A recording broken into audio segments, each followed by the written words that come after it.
Hola y bienvenidos a Gritones Podcast. Aquí creemos que cada persona tiene una historia increíble esperando ser contada. Una que puede inspirar, motivar y cambiar perspectivas. No importa de dónde vengas o lo que hayas vivido, lo que te hace único tiene un valor inmenso.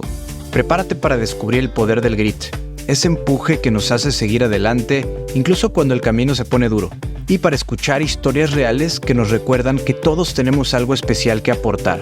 Y si además de inspiración quieres tips semanales para dar un empujón extra a tu grit, date una vuelta por bralofiloteo.com y suscríbete a mi newsletter personal Gritones Hacks. Y no te olvides de darle like, suscribirte o seguirme, dependiendo de la plataforma donde nos escuches, para que el algoritmo juegue a nuestro favor y más personas puedan descubrir estas historias. Esto es más que un podcast. Es una celebración del viaje en esta dimensión. Nuevamente, bienvenidos. Esta es la historia de Sergio Massa, banquero por más de 25 años en una de las principales instituciones financieras del mundo. Y es interesante porque, liderando más de 80 ejecutivos top en diferentes países, un día no se quiso parar de la cama y recordó algo llamado tapping, que lo colocó 3 años después como cofundador de una startup inmersa en este tema.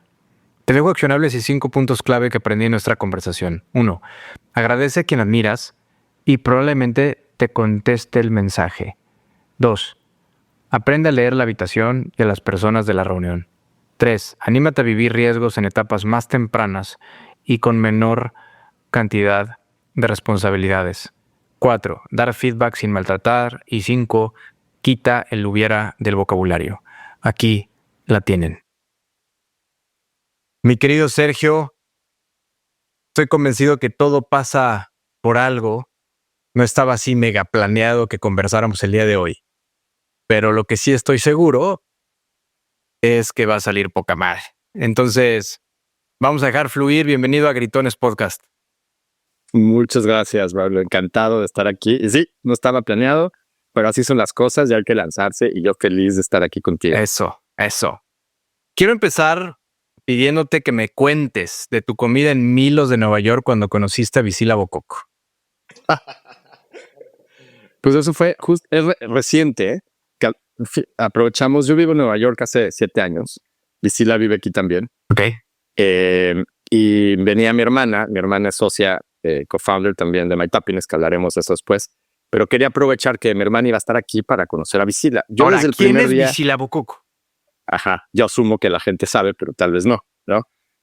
Y te puedo platicar cómo. O sea, mi primer contacto con Visila fue justamente a través de un podcast. Yo venía manejando de Nueva York a Washington, D.C. Me gusta mucho el podcast de Oso Traba, Cracks. Y ahí estaba un capítulo de Visila. Yo nunca había escuchado hablar de ella, pero desde el segundo uno que empezó el podcast, o sea, te atrapa. Es increíble la manera de contar su historia.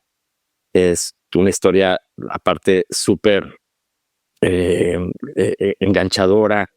Ella, o sea, realmente ha sido una historia de éxito, pero un éxito que ha tenido sus up and downs, ¿no? Y a mí lo que más me llamó la atención es que yo estaba conectadísimo oyendo el podcast, pero mis 2 hijas, que en ese momento tenían 13 y 11, estaban así, o sea, no se perdían un segundo. Entonces, que ella haya logrado una conversación, porque es meramente de adultos y tiene mucho tema corporativo, pero también de superación personal y de visualización y de gratitud. Esos temas que hablamos en casa, porque o sea, mis hijas no era la primera vez que lo oían, pero sí era la primera vez que lo oían de alguien totalmente diferente, de una mujer, y aparte una mujer súper exitosa, ¿no? Que se ponía meta tras meta y llegaba. Entonces, a mí lo que más me enganchó de decirle es cómo entró en la cabeza de mis hijas y su forma de contar la historia. Entonces, a raíz de ese podcast y de esa experiencia, yo la busqué en LinkedIn.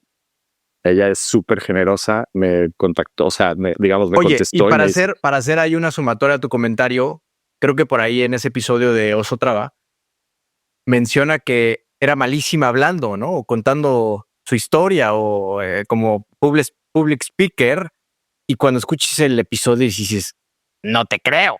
No se la crees. Exacto. Claro, 8 años después y después de 150, no sé, seminarios y o sea, ella realmente es una crack. O sea, y yo le tengo un respeto increíble, pero es de las mejores storytellers que yo he conocido, ¿no? Y aparte, es muchísima sabiduría. O sea, en ese podcast en particular, yo creo que suelta 7 títulos de libros, todos magistrales, buenísimos, pero realmente entonces es una lectora muy ávida, es muy culta. Entonces, dentro de su conversación, realmente te engancha con tantas cosas interesantes que dice, ¿no? Y te digo, o sea, interesante también que pueda llegar a un auditorio de una niña de 11 años e igual a una persona mucho más grande. Un gran saludo a nuestra querida Visila Bococo, si nos llega a escuchar por ahí en el futuro. Entonces, te sientas en tu escritorio y dices, tengo que llegar a buscar o tengo que conocer buscar a esta mujer. Tengo que conocer a esta mujer que me pareció espectacular. Y lo único que hice fue felicitarla.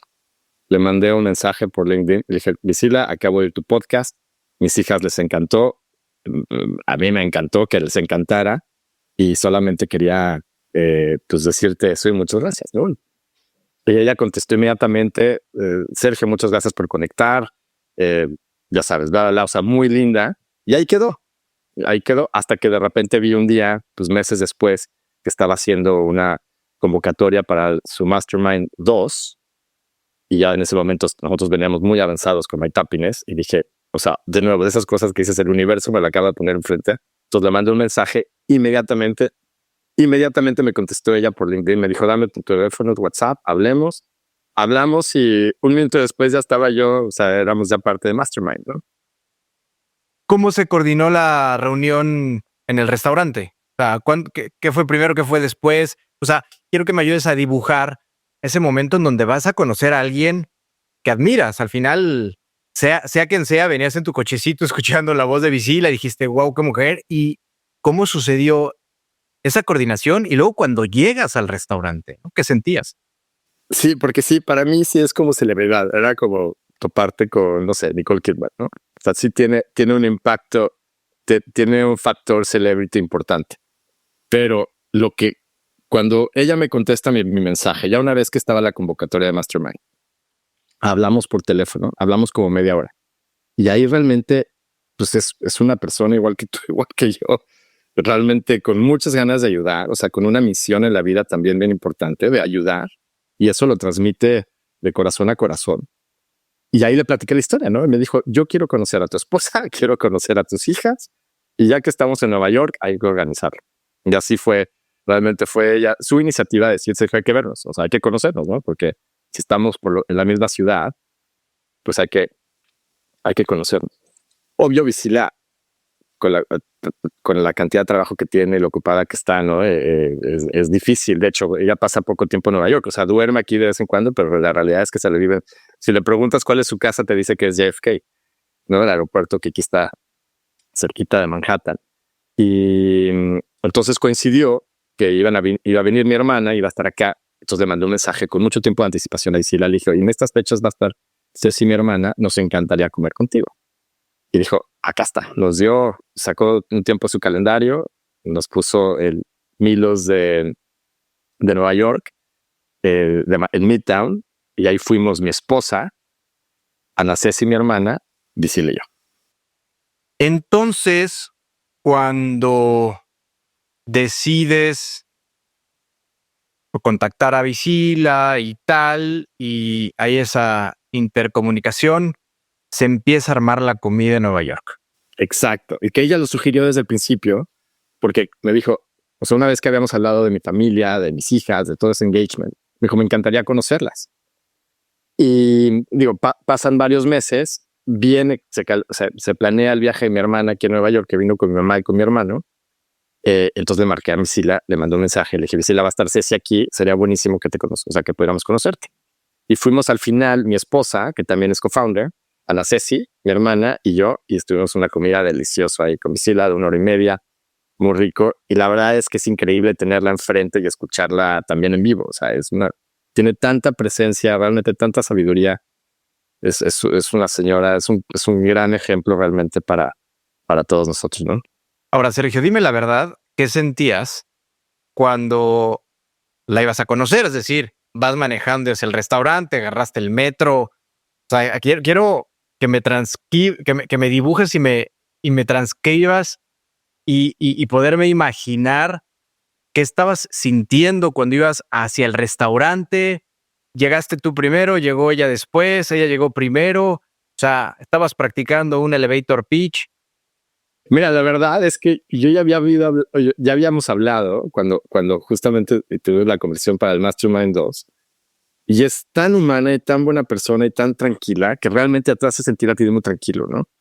De camino nos íbamos, yo no vivo precisamente en Nueva York, que son los 50 minutos de manejada de donde estoy a Manhattan, donde estaba el restaurante. Entonces obviamente veníamos mi hermana y mi esposa y yo hablando pues del podcast, de lo que ha hecho Visila, porque aparte ella es es visible en redes, entonces siempre está posteando que está en un país diferente, haciendo cosas diferentes en sus, ¿no? Las librerías que está donando, las bibliotecas que hace en África. Entonces, bueno, realmente como así un rehearse de qué vamos a platicar, y obviamente el tema central para nosotros también era MyTappiness, que es la empresa que está dentro de su Mastermind. Entonces, bueno, ahí coordinamos, pero te digo, Visila tiene esa imagen para nosotros. Sí, es como, tiene un star factor, ¿no? Sí, es como una celebridad. Fantástico. Platícame dónde creciste. También es buena pregunta. Mira, somos 3 hermanos. Mi hermana Ceci es la más grande, 8 años más grande que yo. Luego mi hermano Gustavo, que está en medio, que es 6 años más grande que yo y yo. Somos los 3 hijos de diplomático. Yo, para que te des una idea, yo nací en Paraguay, en Asunción. Mi hermana Ceci nació en Buenos Aires, en Argentina. Y mi hermano Gustavo en Lisboa, en Portugal. Vale. Eso ya te empieza a dar un poquito de cómo fue que crecimos y la vida. Mi papá era diplomático de carrera. Tuvo diferentes postings representando a México, obviamente. Y entonces, así, realmente regados por todos lados. Yo sí crecí, o sea, yo llegué a México a los 5 años y estuve prácticamente toda la primaria en México. Entonces sí me arraigué, ¿no? De mis años como importantes. Aparte somos del lado de mi papá, mi mamá es paraguaya, pero del lado de mi papá es una familia muy grande, muchos primos hermanos. Son 10 hermanos ellos y una de mis tías tuvo 10 hijos. Entonces solo de ese lado son 10 primos. Y nos juntábamos todos los domingos, 40 primos, a comer. O sea, imagínate lo que era, es un congal, ¿no? Sí. Aparte, yo tengo primas que son de la edad de mi mamá. O sea, cruzamos muchas generaciones. Tengo sobrinos que son más grandes que yo. Entonces, bueno, crecí así en México y yo muy arraigado y siempre fui mexicano. Mi papá esos 6 años trabajó en la Ciudad de México, o sea, realmente ya no tuvo posting, ¿no? Okay. Pero yo cuando nací en Asunción, después vivimos en Guatemala, después en Madrid, de Madrid a México, 6 años de mucha estabilidad. Y después ya fue el primer cambio que a mí me tocó ya fuerte, fue cuando tenía 13 años y me fui a vivir a Puerto Rico porque mi papá le hicieron cónsul general allá. Y esa realmente es la primera vez que cambió. Cuando hablas de puestos diplomáticos, ¿te refieres a cónsul, embajador? ¿Exactamente a qué te refieres? Exacto, o sea, mi papá fue cónsul general en Puerto Rico y luego estuvo en muchos consulados en Estados Unidos y llegó a ser embajador. Entonces, sus postings eran realmente de representando a México, ¿no? Con la bandera mexicana en embajadas y consulados. Ahora, ¿qué crees que sucedió en ti y en tus hermanos dando tanto brinco? ¿Cuál crees que ha sido el principal impacto conforme fueron creciendo de haber nacido en diferentes países, de estarse mudando continuamente? Sí, para mí yo creo que es parte de mi DNA y lo veo con mucha normalidad ahora, ¿no? De hecho, mi vida es un ejemplo de eso. O sea, llegaremos a ese punto, pero yo salí de México a Estados Unidos a estudiar una maestría, luego regresé, luego me fui a Singapur, ahí estuve 10 años, o sea, ya casado en México con mexicana, pero en Singapur, después Indonesia, y ahora Estados Unidos. Entonces mi vida ha sido una continuación de eso. Y yo veo el cambio y los cambios de países y de culturas muy normal, ¿no? Y es algo que de hecho me gusta. Ahora, claro, el aspecto familiar ahora entiendo que empieza a ser más pesado y cada cambio es más difícil porque tengo hijas adolescentes, ¿no? Claro. Pero para mí y para mis hermanos yo creo que era parte de nuestra vida normal. Aunque yo agradezco mucho esos 6 años que tuvimos en México, que por lo menos a mí me afianzaron mucho, ¿no? Ahora, ¿no crees que consciente o inconscientemente te limitabas a echar raíces conforme fuiste creciendo o aprendiste a ser muy calculador en dónde sí, dónde no, en qué momento? Pues porque casi tenías la maleta hecha en la puerta, güey. Y sabes que no, o sea, realmente nunca piensas eso. O sea, mi primer cambio grande fue el de Puerto Rico cuando tenía 13 años. Yo no me quería ir de México. Yo vivía feliz en la Ciudad de México, me encantaba mi escuela, teníamos un grupo de chavos y chavas, mis amigos y mis amigas, y era divertidísimo. Y fue a mí la peor noticia que me pudieron haber dado, mudarme. El primer año en Puerto Rico fue dificilísimo. ¿Recuerdas esa conversación, Sergio? Esa conversación, ¿quién te lo dijo? ¿Tu papá, tu mamá? Mi mamá. ¿Cómo fue? Me acuerdo perfecto. Me acuerdo perfecto porque venía terminando, o sea, ellos yo creo que tenían la noticia desde mucho antes, pero se esperaron a que me graduara de sexto de primaria. Y me acuerdo que fue justo después de la fiesta de primaria que mi mamá me dijo, oye, mijito, bueno, pues esta es la historia. Nos vamos a ir a Puerto Rico, vas a empezar a hacer, que era primero secundaria allá, y pues bueno, es parte de la carrera de tu papá, y así es, ¿no? Mi hermano, o sea, mis hermanos ya no iban, porque ya estaban los dos en la universidad, ¿no? Entonces me iba yo solo y me fui solo como hijo único, que fue muy especial, ¿eh? Y yo creo que ha sido también muy importante en mi vida. Fue bien interesante eso. O sea, yo al final, esos 3 años fui joven. Digo, mis hermanos iban y venían y yo iba a México y pasábamos Navidad. O sea, sí, obviamente siempre estaban muy presentes, pero esos 3 años yo era el único que vivía con ellos y por lo tanto toda la atención era conmigo. Y la verdad lo agradezco porque la relación que yo tengo con mis papás, yo creo que cambió. O sea, fue esa parte de haber estado con ellos solos tan importante de lo que fue, ¿no? De lo que sigue siendo mi relación con ellos, ¿no? Mi papá ya falleció, pero sí agradezco, y cuando hablamos mucho de eso en la comida con mis hermanos, y realmente nos tocaron diferentes papás, o sea, diferentes estilos de paternidad y de maternidad, o sea, de parenting, porque pues teníamos diferentes edades y ese espacio que tuve yo con ellos también fue extraordinario, ¿no?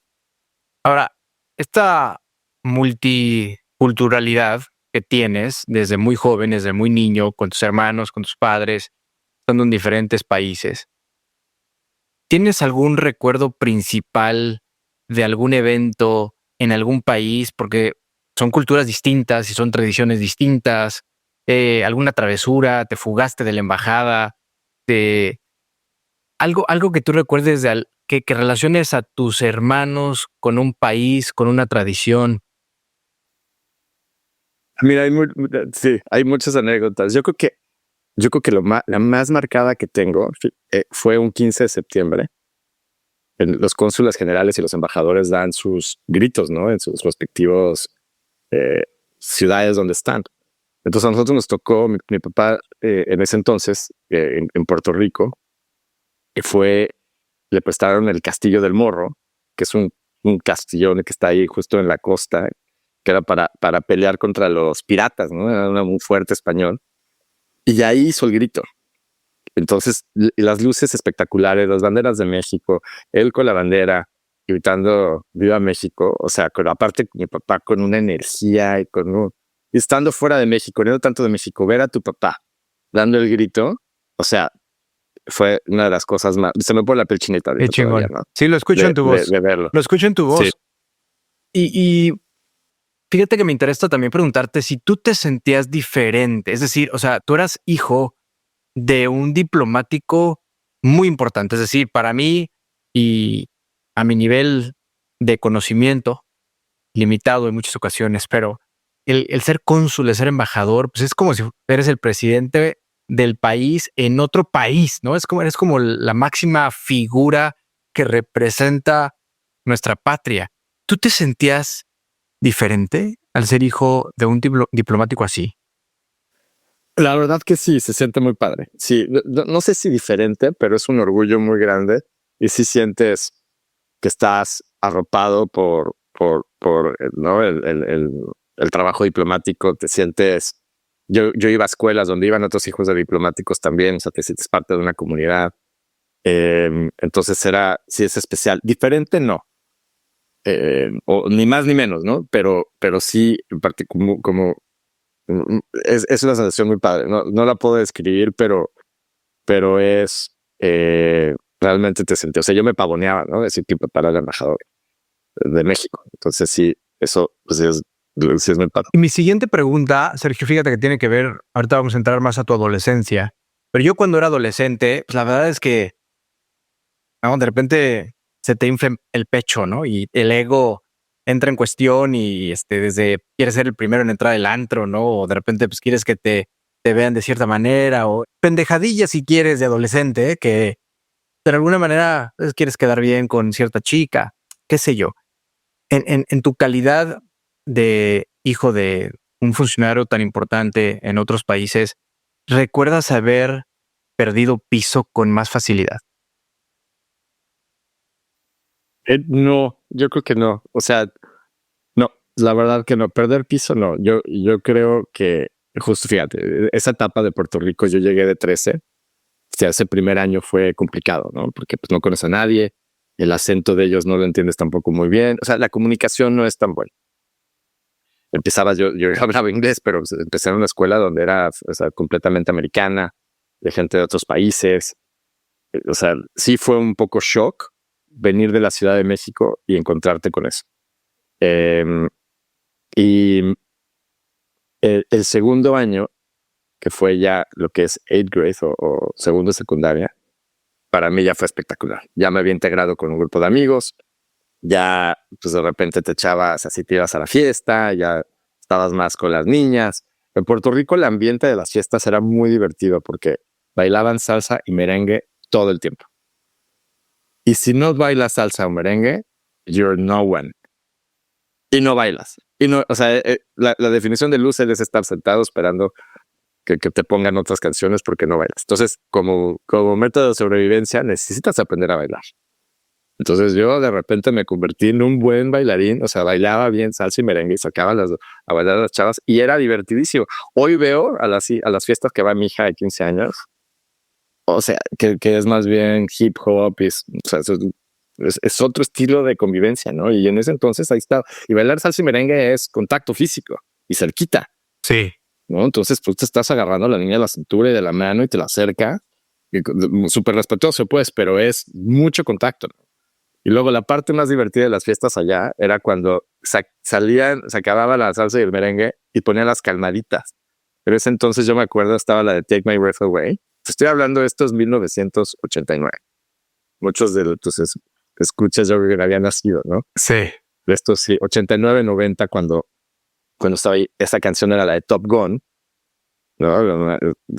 Súper romántica. Entonces ponía la calmadita y pues ahora bailabas las calmaditas, ¿no? O sea, y eso es todavía más cerquita, más apachurrado y era muy divertido.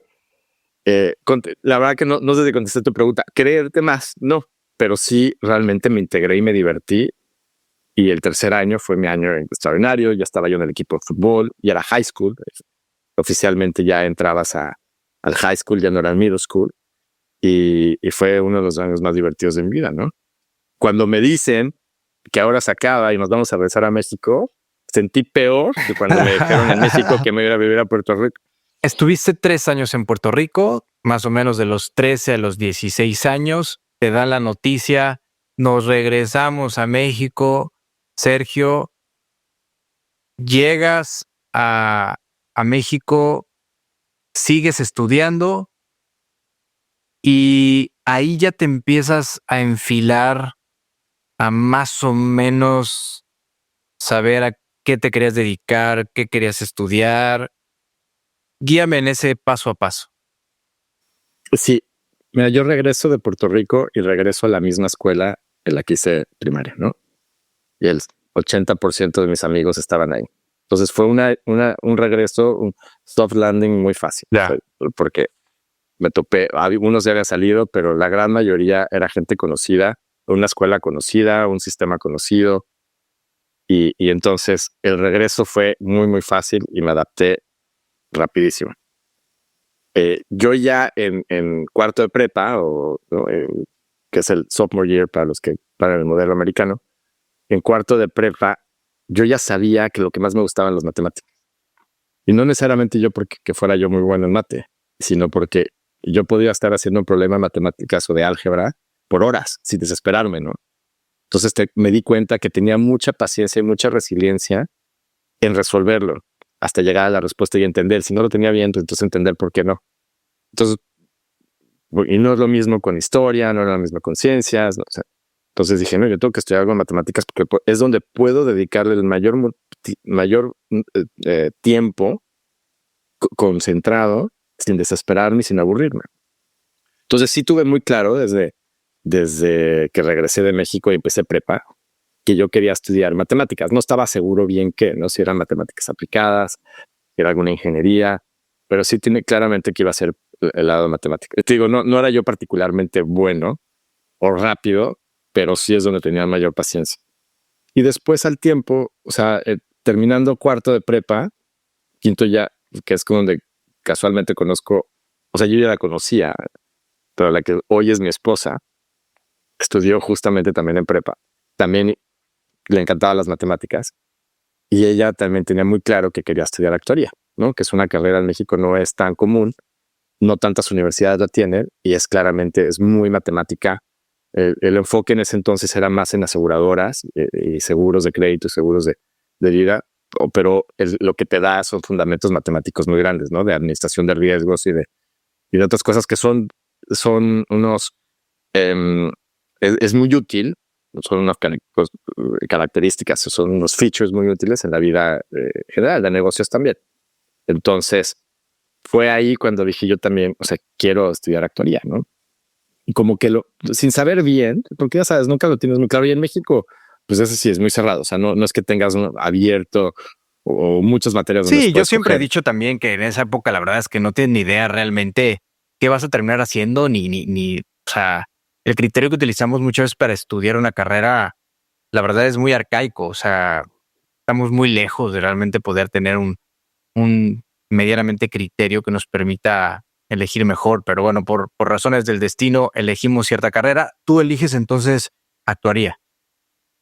Yo elijo actuaría.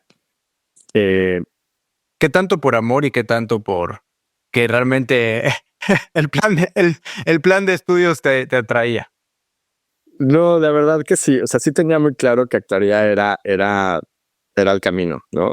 El amor ayudaba, claro, pero si ella de repente hubiera hecho un switch y se hubiera cambiado a economía, por ejemplo, yo me hubiera quedado en actuaría. Ojo, aquí ella es mejor, o sea, fue mejor estudiante y es mejor actuaria de lo que yo fui. Ok. Entonces, pero sí, encontré el amor. Hice una carrera bien, es dura, es muy árida, al final, o sea, sí es muy matemática y me costó trabajo. O sea, no fue para Los nada actuarios, ¿qué hacen en realidad? O sea, si pudieras describirlo en pocas palabras o en pocas oraciones, ¿qué hace un actuario? Sí, el actuario, o sea, digamos, la definición casi de diccionario son, son los que hacen los cálculos actuariales que ayudan a las aseguradoras a calcular índices de mortalidad, ¿no? Entonces, en función de esos índices de mortalidad se calcula la prima que tú pagas por tu seguro de vida o en función de los índices de accidentes, por ejemplo, de carros, se calcula muy estadística, o sea, tiene un enfoque de mucha estadística. Se calcula así, por ejemplo, también las primas de los coches, ¿no? Ahora, los actuarios, digamos, las primeras generaciones eran como en demografía. Es que en demografía también hay un tema de mucha estadística, hay muchos cálculos de las pirámides demográficas y de cómo se van moviendo las poblaciones. Todo eso es cálculo actuarial. Ya. Que luego se empezó a utilizar, digamos, ya el monetization en términos de seguro y se convirtió en una carrera, la verdad, que súper bien pagada. En ese entonces era la número uno. O sea, los actuarios salían y ves que hacían rankings las universidades, ¿no? De primeros, de los trabajos, de los primeros trabajos de los estudiantes y tenían estadísticas de cuáles ganaban más o cuáles empezaban con mejores starting salaries y actuaría era uno de esos. Yo no fue mucho por dinero, pero la verdad tampoco te molesta saber que Claro, que está no bien hay pagada, que tantos. está bien pagada la carrera, ¿no? ¿Y cómo te decantaste para empezar a abrirte camino en el ámbito laboral? Mira, entonces, durante la carrera llevé varias materias de derivados financieros. Los actuarios, en términos, esa parte también es muy matemática y me encantó. O sea, para mí, ahí entendí qué es lo que yo quería hacer: estructurar, tradear, ser parte de ese mundo. Tuvimos unos profesores, dos en particular, que, que incentivaban mucho a estudiar fuera, como estar en las grandes ligas. Hablaban de las grandes ligas, ¿no? Las grandes ligas es estar en Wall Street, estar en bancos grandes y estar en puestos importantes donde se están tradeando todas estas cosas o vendiendo, ¿no? Y para eso, para mí fue muy importante. Yo también con la ventaja de tener hermanos más grandes, me acuerdo de haber visto Wall Street, esa película de Charlie Sheen y de Michael Douglas. ¿No te acuerdas? Esa era Sí. es mucho más enfocada en la parte de Wall Street que tradeaba equity. La película al final es Inside Trading y por eso el tipo el Gordon Gekko termina en el tambo. Pero ver que hablaba por teléfono, cerraban trades, las pantallas de Bloomberg llenas de colores, eso me volvía loco. Sobre todo el ruido de un dealing room. Que todo era por teléfono y hablaban para hacer quotes de diferentes acciones y comprar y vender. Se ¿no? te pone la piel chinita, así. O sea, eso dije yo quiero hacer eso.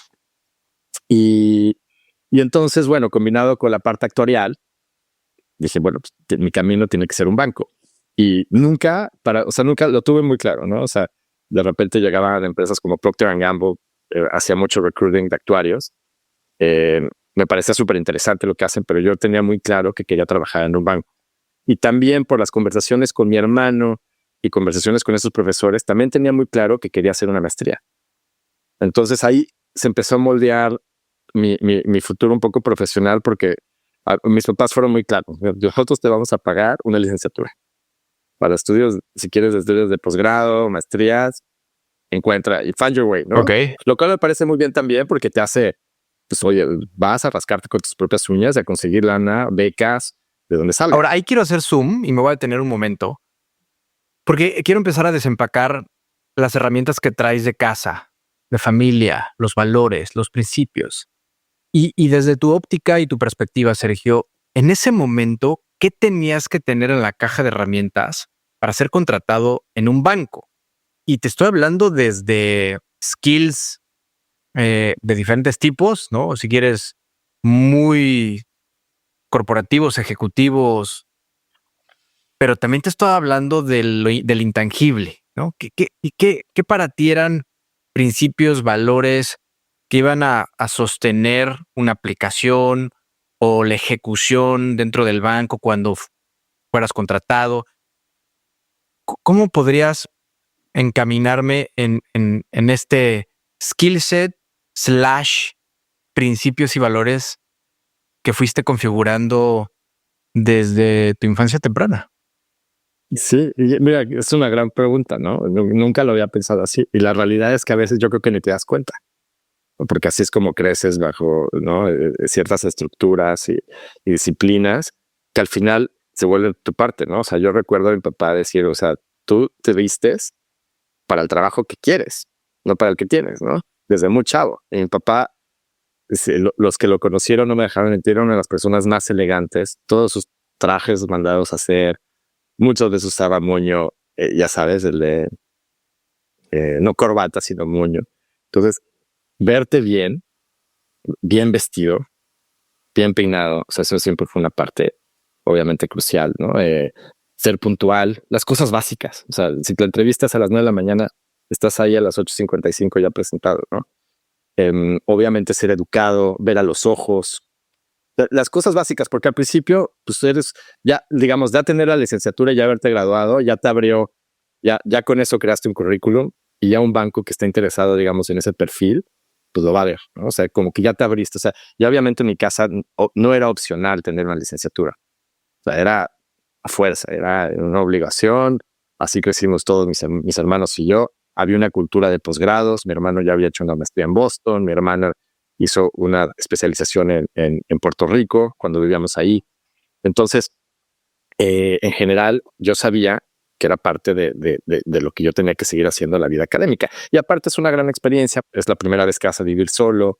Digamos, era como parte del camino que se inculcaba y de lo que se hablaba en la mesa todo el tiempo, ¿no? De esos paradigmas, de todos esos paradigmas, de eso que creías totalmente real, todo lo que habías aprendido en casa y que ibas a implementar en el trabajo, voy rápido, fast forward hacia tu futuro y regresamos a esta etapa de tu vida, pero de esos paradigmas hoy, ¿cuál crees que es el que más te ha funcionado de todo lo que has hecho en tu carrera profesional?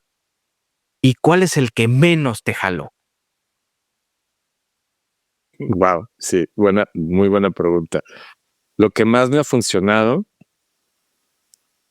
o sea, yo creo que lo que más logré desarrollar en mi casa es la inteligencia emocional, ¿no? Y tener un poco de de mejor lectura de la gente que está enfrente, de que no sé si es algo que se te da en casa realmente o viene innato o lo vas desarrollando. ¿Qué entiendes Pero tú por inteligencia emocional? Inteligencia emocional se me hace ver, o sea, tú tienes una persona enfrente que tiene expectativas de ti y que tiene algo que quiere de ti y tú quieres algo de esa persona, ¿no? Y para mí inteligencia emocional es tener esa lectura que puedes entonces llevar una conversación hacia el camino donde lo que quieres tú conseguir y también donde la persona quiere conseguir y llegar a un punto medio, ¿no? Tener como esa capacidad de reconocer si la conversación se está moviendo en un lugar que no lo quieres y darte cuenta, ¿no? De la sensibilidad. Yo lo veo, o sea, no es algo que está, que es rant, o sea, hay veces que para mí es muy obvio que una persona ya se está enojando o que está perdiendo la paciencia y veo que, digamos, en la conversación nadie más está haciendo el cambio como para tratar de regresar a ese camino ¿no?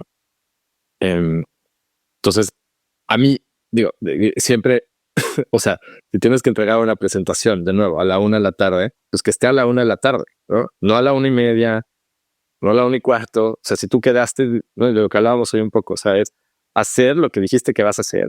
Eso tiene un valor muy grande porque no es, no, we don't take it for granted. O sea, sí es importante. Y yo creo que son las cosas básicas las que van definiendo tu trayectoria profesional y que la gente siga confiando en ti. Claro, ayuda mucho. A mí en particular, yo creo que, no sé si es carisma, o sea, no lo haría así, pero siempre me ayudó que lograba entrar a un cuarto y que la gente me escuchara, que las ideas que yo proyectaba no fueran rechazadas inmediatamente o que fueran más bien aceptadas rápidamente. Entonces, y eso también va con el estilo. ¿Y todo ¿no? eso o sea, lo si tú achacas a a inteligencia emocional? O sea, ¿todo eso se lo ameritas a tener inteligencia emocional? O sea, creo que sin inteligencia emocional no te das cuenta y creo que sí sufrirías mucho de la falta de ¿cómo lo digo? O sea, si no tenerla, yo creo que te darías a tropezar y a tropezar, a tropezar con la misma piedra y no te darías cuenta. Ya. Yo creo que para mí, cuando me refiero a poder estar en una reunión y manejar, digamos, el room, y ¿sabes qué es la expresión de read the room? Ok. Leer el cuarto, entender. Sí, el lenguaje no verbal, ¿no? Un Lenguaje no poquito verbal. tener ese feeling de si está demasiado denso el ambiente, un poquito leer esos mensajes y esas señales entre líneas, ¿no? Sí, no sé, o sea, yo le diría inteligencia artificial, tal vez no lo es, y mi definición está medio chueca, pero sí creo que esa, digamos, inteligencia emocional o no, eso creo que es un atributo Digo, está bien, importante. está bien para Sergio si eso representa la inteligencia emocional, palomita, ¿no? O sea, por eso me parece siempre muy interesante hacer este zoom, claro, este zoom, ¿no? Decir que es para ti tal o cual concepto. Ahora, lo que menos te jaló de algún paradigma, algo que tú creías como completamente verdad y real y puta, te diste en cuenta en el tiempo que, pues no, por más que lo tratabas de implementar, dices, no, esto no jala, cabrón. Sabes que no, ahorita a la mente no me viene nada. Seguramente hay muchas cosas, o sea, pero conscientemente de darme cuenta. Ya. No lo sé. O sea, hablaremos de esto un poquito después, supongo, pero yo cuando llegué a Singapur me tocó inmediatamente atender el mercado de China y de India. Y culturalmente son súper diferentes, ¿no? Los indios son en tu cara. Se te ponen acá, son súper agresivos en el sentido de exigir lo que creen que es necesario. Yo aparte, en ese momento estaba estructurando derivados de tipo cambio y los daba precio. Y el precio para ellos era importante porque si los daba un precio más alto, pues el margen que ellos podían hacer como vendedor pues es menor. Entonces, su incentivo, o sea, ahí no estábamos alineados. Yo tenía que darles un precio justo y ellos querían el mejor precio. Entonces, te regatean de una manera. A lo mejor por ahí la inteligencia emocional, cuando lleguemos a esos cambios que tuviste de países en tu carrera, quizás podemos ir ahí dándonos cuenta de algunas situaciones culturales que te salieron tiro por la culata, ¿no? Que tú estabas muy acostumbrado a hacerlo de cierta manera en México, por ejemplo, y te topaste con pared en otros países. Ahora, regresando a la carrera y empiezas a aplicar para trabajos, te fuiste derecha a la flecha a bancos. Me fui derecha de flecha a banco, sí, también porque estaba muy alineado con el objetivo. O sea, en ese entonces había un programa de maestría muy importante en Banamex. Estos pre-Citi, ¿no? Sí. Citi todavía no había comprado Banamex. Era un programa súper prestigioso. Muchos del senior management de Banamex en ese entonces eran ex analistas de este programa. Y el programa era muy sencillo. Funcionaba, contrataban un batch de analistas bajo la promesa de que si los aceptaba una universidad top 10 en Estados Unidos o en Inglaterra, ellos te pagaban la maestría completa, o sea, un full scholarship. Ok. Que queda entonces, y todos tus gastos de vida, living expenses, te daban una computadora, una laptop, y te daban 2 viajes. O sea, si tu maestría de 2 años, podías ir 4 veces de regresar a México para que regresaras en Navidad y todo. Súper generosa. Y yo tenía pues ese incentivo. Yo ya sabía que yo quería estudiar una maestría, lo tenía muy claro, y necesitaba encontrar un banco que diera maestrías. El otro que era conocido era Banco de México. En ese entonces también tenían, tal vez lo tengan todavía. Yo sé que el de Citi ya no está, bueno, Banamex ya no. Y Banco de México era otro empleador que también era muy conocido por tener también un programa muy prestigioso. Eran más economistas. Ya. Pero la realidad es que yo al final terminé mandando mi currículum a Banamex y a Banco de México, a Banxico. Y pues por 2 meses era no, nada, silencio. Mi hermano en ese entonces, mi hermano Gustavo, vivía en Nueva York. Él acababa de terminar su maestría en Boston, había conseguido trabajo en Nueva York, pues estaba desempleado y sin estudiar, o sea, ya había acabado la carrera. Me dijo, vente a Nueva York. Entonces me fui con él un mes, que estuvo padrísimo. Y estando en Nueva York, me llegó el mensaje de Banamex de que me iban a hacer una oferta. Entonces, pues fue padrísimo porque Ahora, terminé pero mi viaje. ¿hubo proceso de reclutamiento? ¿O...? Sí, yo me entrevisté. Entregando los currículums, tuve un proceso de entrevistas largos, sobre todo el de Banamex. Ok. Hice entrevistas. ¿Cuántas entrevistas fueron? ¿Te acuerdas? Yo hice 3 en total. ¿13? 3. Ah, yo dije 13, 1, 3. Dije, no, sí, fueron un montón. No, este es analista, pues, ¿no? Primer año, o sea, chavos, pero sí me entrevisté con los 3, digamos, con los 3 niveles del área donde terminé trabajando, ¿no? Con De el tu cadena de mando. vicepresidente, director y el MD. Ajá. Ok. Entonces los 3 me conocieron. En Banco de México me entrevisté con 2 personas. Al final me llegó una carta de ellos también, pero yo ya había aceptado Banamex, entonces estaba contento. ¿Cómo de fue tu trabajar primer ahí, ¿no? día en Banamex? ¿Te acuerdas la mañana o cuando despertaste? Sabes que no lo tengo tan fresco. O sea, sí me acuerdo bien el primer momento que conocí, hasta que llegas y te sientas y no sabes ni qué tienes que hacer, ¿no? El proceso de onboarding, aparte, o sea, la computadora, password, y eso se tardan un montón. Y de nuevo, esto es 1999, no, apenas empezaba el IME. O sea, era ya una de las herramientas del día a día, pero con decirte que la gente todavía fumaba. O sea, yo recuerdo, imagínate, ahorita es impensable un corporativo, la gente fumara dentro pero no es para sentirme viejo, pero era, o sea, yo llegué y una de las cosas que me llamaba la atención es que había ceniceros. Sí. La gente fumaba y fumaba un chorro en cuartos cerrados. De hecho, el tesorero, que era un señor súper inteligente, un chileno, él fumaba puro. Entonces, llegabas al living room y olías el puro, ¿no? De su oficina. Te imagino, o sea, tu ropa nuevo, que llegabas apestando a tu casa a puro. Exacto.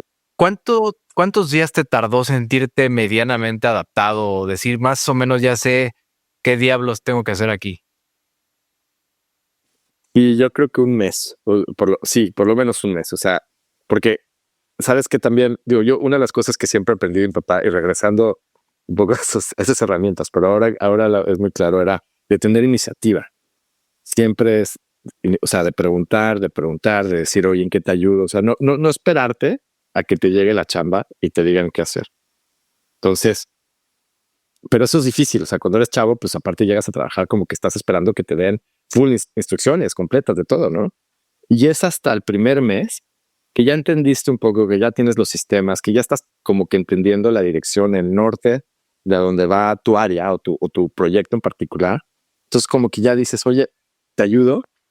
A mí eso del te ayudo me salvó la vida varias veces. O sea, hubo 2 recortes donde mi iniciativa de llegar con el señor al lado que yo ya no estaba haciendo nada porque el área donde estaba, digamos, estaba como que el negocio no funcionaba. O sea, el modelo de negocio que tenían en particular ya no estaba funcionando. Y por no aburrirme, o sea, por realmente tratar de estar aprendiendo, me volteó con el lado y digo, ¿qué estás? ¿Te ayudo? Tengo, ¿no?, manos libres. Entonces le empecé a ayudar con presentaciones y con unos Excel. Terminó cerrando el área cuando estaba yo, que se llamaba Productos Estructurados. Este cuate me absorbe y terminamos trabajando juntos, él se llama Adrián, trabajando juntos en el primer bono municipal que se emitió en México. Y para los que, o sea, digo, él fue chiquito, de 90 millones de pesos, pero fue muy simbólico porque en ese entonces los mercados de bonos bursátiles, digamos, de municipales y de estados, en todo el resto del mundo, bueno, en países desarrollados, era súper maduro. Pero en México, si un municipio, un estado necesitaba dinero para financiar proyectos de infraestructura, por ejemplo, eran créditos directos, iban con los bancos, oye, préstame 150 millones de pesos y te los voy pagando así como un crédito normal, ¿no? Y había una oportunidad muy grande de bursatilizar esos créditos, es decir, que el mercado bursátil pues tome riesgos de estados y municipios, entonces no sale todo del balance sheet del banco. Pero para eso tenías que armar fideicomisos, había una estructura legal muy, muy importante que había que hacer, hubo muchas áreas metidas. Y yo fui pues de esa parte. Yo recuerdo haber ido a Aguascalientes, a la ciudad de Aguascalientes, como parte del equipo de Investment Bank haciendo due diligence. Porque pues tienes que ver los flujos y las participaciones federales, ¿no? O sea, toda la estructura del crédito y entender realmente cuál es el modelo de negocio. Bueno, el modelo que tiene un estado o un municipio, no de negocio per se, pero de dónde sale el dinero, ¿no? Cómo se financia, cómo van a pagar el crédito, cuáles son las garantías, cuáles son los proyectos. Y fue súper interesante, pero yo llegué ahí gracias a preguntarle a alguien que yo ya no tenía mucho trabajo, decir, oye, ¿en qué te ayudo? Porque estoy aburrido. Así como tienes ese breakthrough, decir, descubrí la combinación, preguntándole de al lado en qué le ayudo, y esto pues, me mantuvo vivo en el banco. ¿Recuerdas algo otro punto de quiebre dentro del banco que te permitió decir, ok, si yo sigo haciendo esto, me va a ir bien? No sé hasta dónde voy a llegar en el banco, en tu plan de carrera, ¿no? Pero ahí la llevo. ¿Tienes otro breakthrough o punto de quiebre en México que digas, encontré otra combinación? Sí, y te la voy a platicar. Pero lo importante nada más mencionar que nunca pierdes el ojo del balón, y el balón es la maestría. ¿No? Y lo importante de todo esto que te platico es que el banco, desde trabajas 2 años conmigo, al tercero te vas a hacer una maestría de una lista de universidades que ellos te dan, y ya empieza todo ese proceso que te platicaba, ¿no? De los dos. Entonces, mi objetivo era no perder eso. O sea, yo quería estar en ese programa de maestría y seguir trabajando hasta llegar ahí, ¿no? Que en el Inter, pues tienes que hacer un montón de cosas. Tienes que prepararte con exámenes, el famoso GMAT. Entonces, hay cosas que haces en paralelo mientras estás trabajando. Pero es un trabajo de tiempo completo, ¿no? O sea, llegaba, en ese entonces, yo creo que entrábamos a las 8:30 y salía a las 8 de la noche. Ves que aparte en México, culturalmente, como que sales tarde, ¿no? Y tienes 2 horas de comida y todo. Pero en el área esta que estaba trabajando, la que te platicé del bono municipal, el MD, digamos, el jefe de los jefes, era un señor que se llama Carlos Vallebueno, y de repente él me empezaba también a pedir ciertas cosas de proyecciones, lo ayudé mucho con Exceles. Entonces como que me convertí ese analista realmente no solo de presentaciones, porque haces muchos PowerPoints, pero también de un poco manejar los datos y los números, ¿no? Te estoy hablando de algo muy, o sea, nada muy sofisticado, pero sí llevaba yo, digamos, todos los números de saldos y otras cosas de la banca municipal en el Excel. Entonces yo hacía muchos de los reportes, de las gráficas, o sea, yo tenía mucho control de esos números, ¿no? Y como siempre se me daban los números, se me daba aparte manejar bien Excel, pues era como mi superpower, ¿no? Lo que hoy sería tal vez coding, o la gente que hace Python, o sea, en ese entonces pues realmente era Basic Excel. Pero pues Basic Excel era bien. ¿Y el Excel fue empírico o realmente tú solito te metías a ciertos programas o diplomados o lo que en ese momento había a la mano para que tú fueras un máster en el uso de Excel? ¿Cómo le hacías? Sí, empírico, porque no en la escuela, en la universidad, fue muy poco Eso fue, yo creo que por lo menos a mí fue insuficiente. Yo llegué a aprender y a autoaprender, o sea, self-taught, ya en la chamba. Y no existía YouTube. O sea, hoy por hoy, lo que no sabes, realmente en 30 segundos tienes un video de alta calidad donde te explican muchas cosas. Con peras y manzanas, ¿no? O sea, en ese entonces no existía. Entonces era mucho tiempo que le inviertes al probar y meterte ahí, ayuda, y ya sabes, ahí como... Entonces sí fue como uno de tus superpoderes. Se convirtió, exacto, sí. Un poco, ahora sí, grit, ¿no? Porque no lo sabes usar, pero pues tienes que aprender. Y lo empecé a usar bien. Empecé a hacer gráficas y presentaciones. Entonces como que yo empecé a consolidar un poco el data, que hoy llamamos data, pues lo empezaba yo a tener, ¿no? Y me volví de mucha confianza de este señor. Okay. Que fue él al final el que empujó mi maestría. Porque después llega Citi, compra el banco. Citibank dice, espérense, pues nosotros no conocemos este programa. Y yo justo estaba en esa transición. Dije, no, o sea, no puede ser. O sea, yo llevo trabajando ya 3 años bajo esta promesa. Okay. Aparte del sueldo, te castigan. Es un sueldo castigado. ¿El breakthrough que me ibas a platicar ya había sucedido o estaba por suceder? El breakthrough que pasa justamente cuando logro entrar ya ya con los adultos, a las juntas, donde ya mi opinión es importante y donde yo ya estoy presentando los números y las tendencias y ayudo también con estrategia. Claro, digamos, no es que yo esté dominando el boardroom, ¿no? Lo que sí es que ya me están dando mucha entrada y mucho juego y me vuelvo ya una persona importante del equipo. Ahí me doy cuenta yo que si llega a haber otro recorte, pasa algo, o sea, yo soy en ese momento fundamental. Aún para no ellos, te habías ido a la maestría. Aún no me había ido a la maestría, pero lo que pasa entonces, estos ya 2001, Citibank yo ya entré en 99. Citibank compra Banamex en el 2001.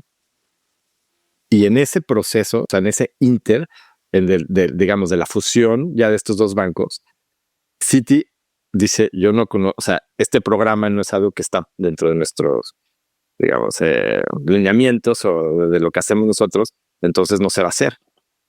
Y ahí fue cuando este MD, este señor Carlos, va y se pelea. Dice, oiga, no. O sea, aquí tenemos porque no hay contrato, ¿no? Tú firmas, o sea, no es un contrato donde te está garantizado y por escrito. Entonces, no hay nada vinculante de que te vas a ir a la maestría. Nada. El primer contrato vinculante es cuando ya te vas, entonces estás en firmar un contrato donde dices, voy a regresar, por cada año que estudie fuera, voy a trabajar con ustedes 2 años, y si no lo hago, tengo que pagarles todo el crédito a una tasa X. Okay. O sea, se vuelve un crédito caro, muy caro, pero crédito.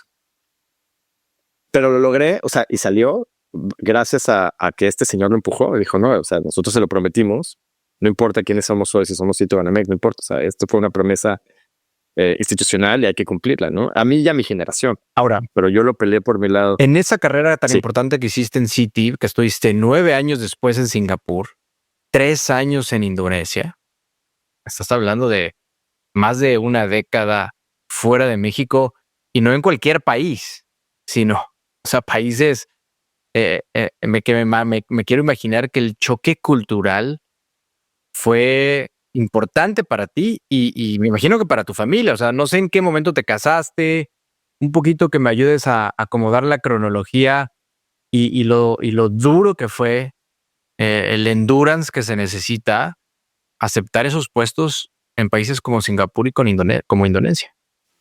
Sí.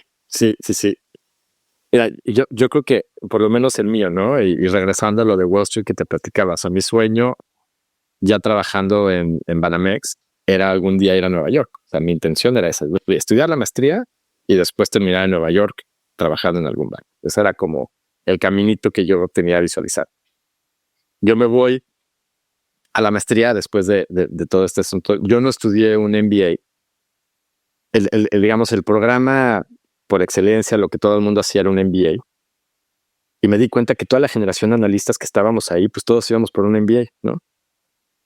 Y yo quería como que, yo ya venía de una carrera técnica, matemática, y yo un poco, o sea, y también consejos de amigos de, pues, diferenciate un poco, entonces haz un programa diferente. Y me funcionó hasta ese momento bien porque para hacer la maestría, yo terminé estudiando la maestría de matemáticas financieras, otra vez muy técnica, otra vez muy matemática, pero fui el único de esa generación que no hizo un MBA. Y entonces pues eso me distinguió un poco. Los MBAs aparte son súper, o sea, es difícil entrar a un MBA, ¿no? O sea, son millones de aplicantes de todo el mundo, son scores altos, tienes que escribir un montón de essays, o sea, no es tan fácil. Ahí nos daban mucha infraestructura para hacerlo, pero yo al final decidí estudiar una maestría mucho más técnica, justo porque quería luego trabajar en áreas más técnicas, ¿no? Ya no quería regresar como a la parte de banking tradicional de banca, sino quería estar en un dealing room, quería estar haciendo derivados, quería estar haciendo mucho más como coding y estructuración, ¿no? Entonces termino estudiando en la Universidad de Chicago una maestría de matemáticas financieras por un año. Que esto fue, yo me fui en 2002, de 2002 a 2003. Ahora, en paralelo, todo este momento yo empiezo a, o sea, realmente ya andar con Mariana, la que hoy es mi esposa, ya formalmente por ahí de noviembre de 95. Entonces, para el momento que yo me fui a la maestría, ya teníamos 7 años de andar. Con seriedad, digamos, con la seriedad que tiene un chavo de prepa y de universidad. Pero sí, nos veíamos mucho todo el tiempo, nos queríamos mucho. Yo me fui a la maestría solo, decidimos no casarnos porque realmente no tenía nada de dinero ahorrado. Y casarte para no estar bien, pues tampoco, ¿no? Ok. Entonces me fui a la maestría solo, pero ese primer diciembre regresé a México, o sea, esa primera Navidad que estuve ya estudiando fuera, regresé y me comprometí, ¿no? Le di el anillo. 6 meses después ya, bueno, en noviembre del año siguiente ya fue que nos casamos, ¿no? Que fue noviembre del 2003. Ya después de 8 años de estar juntos como novios. Ok. ¿Y en qué año? Esto estás hablando del 2003, cuando te casas. Ajá, ¿En exacto. qué año? Yo me caso, o sea, yo me voy al... Ajá. ¿En qué año desembarcas en Singapur? En el 2004. Ok, un añito después de que se casan, le dices, Mariana, ¿qué crees? Así como te la aplicaron a ti, tu mamá, güey, después de la fiesta de la primaria, nos vamos a Puerto Rico. Ese momento sí lo tengo muy claro. O sea, ¿Cómo fue esa charla con Mariana? Y lo tengo clarísimo porque nuestro primer aniversario ya lo pasamos en Singapur. Entonces, tenemos un viaje planeado, nos íbamos a ir de aniversario. O sea, no era todavía nuestro aniversario, pero iba a ser un viaje. Yo ya había cumplido, o sea, ya había regresado de la maestría, ya estaba trabajando otra vez en Banamex. Y recuerdo que estábamos empacando y estaba empacando ella en la casa, ya en nuestra casa, ¿no? De donde habíamos de casado. Y le digo, siéntate, te tengo que decir algo. Y yo creo que se le salió el corazón. Respira hondo. Digo, sí. Entonces digo, siéntate en la cama y le digo, nos están invitando a ir a Singapur. Y dice ella, ¿quién te está invitando? Muy diplomático, güey. O sea, también de casa traías esto, Sergio. Sí. La verdad que sí, muy diplomático. Y ella su reacción así, claro, ¿de quién? Y yo, el banco. Quieren que nos vayamos a Singapur. Y mira, la ironía, ahorita ya hablamos de que estuve ahí muchos años, pero yo me fui a un short-term assignment. O sea, el asunto era irme un año. ¡Wow! 9. Era un año que se convirtieron en 9 y luego se convirtió en otro post en Indonesia, que realmente estuve 4 años, ¿no? En Indonesia. Ok. Y fue realmente una de las mejores experiencias. ¿Cuál fue el choque cultural más duro? Porque, a ver, tú decías hace ratito la palabra grit, ¿no? Es apretar los dientes, ¿no?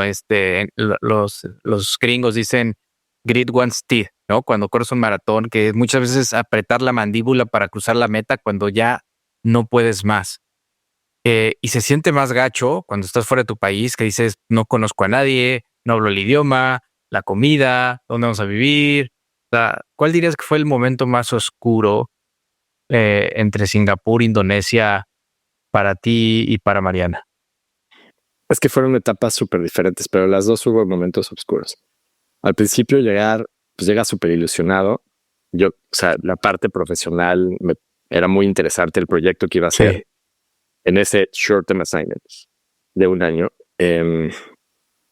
Y realmente el equipo con el que trabajé, o sea, los jefes que tenía yo, mi jefe directo era un australiano, que por cierto, ese es un tema aparte, pero está haciendo cosas bien interesantes. Va a ser el Elon Musk australiano. Okay. Y ya está a punto en enero de lanzar su primer cohete orbital. Sí, muy fregón. Y 9 años haciendo, o sea, o sea, llevan 9 años esperando por Ojalá este nos dé momento. tiempo de hablar de eso, porque sé que crees en los marcianos. Pero bueno, entonces, ¿qué momentos así de mucha sombra? El shock cultural tal cual, o sea, no entenderles nada y no, bueno, en Singapur hay como 4 o 5 lenguas oficiales, ¿no? Obviamente el inglés, el mandarín, el Hokkien, el tamil, que es una versión, un dialecto indio, o sea, y malay. Esos son los 5. Inglés, todo el mundo habla inglés. O sea, tú con inglés te puedes comunicar. El tema es que el acento que tienen ellos es difícil hasta que te acostumbres, ¿no? Y también el nuestro, para ellos no lo entienden. Entonces, comunicarte es muy complicado. Entonces, digamos que comunicarte, ¿crees que era lo más duro de saque? Sí, mira, la parte de la comida, obviamente también es un poco shock al principio, pero nosotros ya, o sea, sí estábamos expuestos a comida asiática ya desde México y nos gustaba, ¿no? O sea, era parte de algo de lo que o sea, ¿quién no ha ido a comer un restaurante chino, un sushito? Entonces, la verdad que la parte de la comida no fue un tema, era yo creo que la comunicación. El clima es cañón, o sea, estás a 35 grados centígrados con una humedad tremenda. Allá, como dicen, hay 2 climas, el wet, ¿no? Wet y dry, o sea, o llueve la mitad del año o no, pero siempre es muy ¿Cuántas húmedo. veces pensaste en regresarte? Muchas, pero más por el tema profesional que por el tema de Singapur per se. ¿A qué te refieres? O sea, era lo que te platicaba antes, ¿no? O sea, yo llego y me echan así a los 2 mercados más grandes. Yo creo que tenían una fe infinita en mí. Entonces empiezo a cubrir al mercado de India y a los chinos, al mercado China, y realmente me costaba mucho trabajo. O sea, como mexicano, que somos como sensibles y medio, o sea, es que se te ponga alguien así en la cara, o sea, tu reacción es realmente de empujar, o sea, espérate, a mí no me hables así, ¿no? Sí. Pero realmente no lo hacían, así es como se trabaja en India, así es. O sea, si tú haces un viaje y vas a Mumbai y estás en la oficina de, por ejemplo, en Citibank Mumbai, así es, entre ellos. O sea, no es personal y no están siendo groseros, están simplemente sacándole, exprimiéndole el último centavo de valor que pueden a una posición, Ahora ¿no? Que que lo está vendiendo. mencionas, fíjate que tuve la oportunidad y el privilegio en la luna de miel de ir a Indonesia y estar por esa parte del mundo con mi esposa.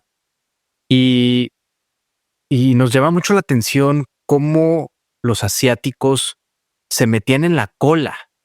O sea, estabas formado en el mostrador del aeropuerto, estabas formado en cualquier lugar, el que tú quieras, y se metían enfrente de nosotros, de nuestras narices, con codazos, te empujaban, pero al principio, Blanca y yo decíamos, ¿qué pasa? O sea, como que te enganchabas, ¿no? Así sacabas lo mexa y ya te querías ahí agarrar del chongo pero Claro. ellos todo el mundo lo hacía, o sea, era como muy natural, hasta inconsciente meterse y ¿no? Y dar de codazos y empujar. O sea,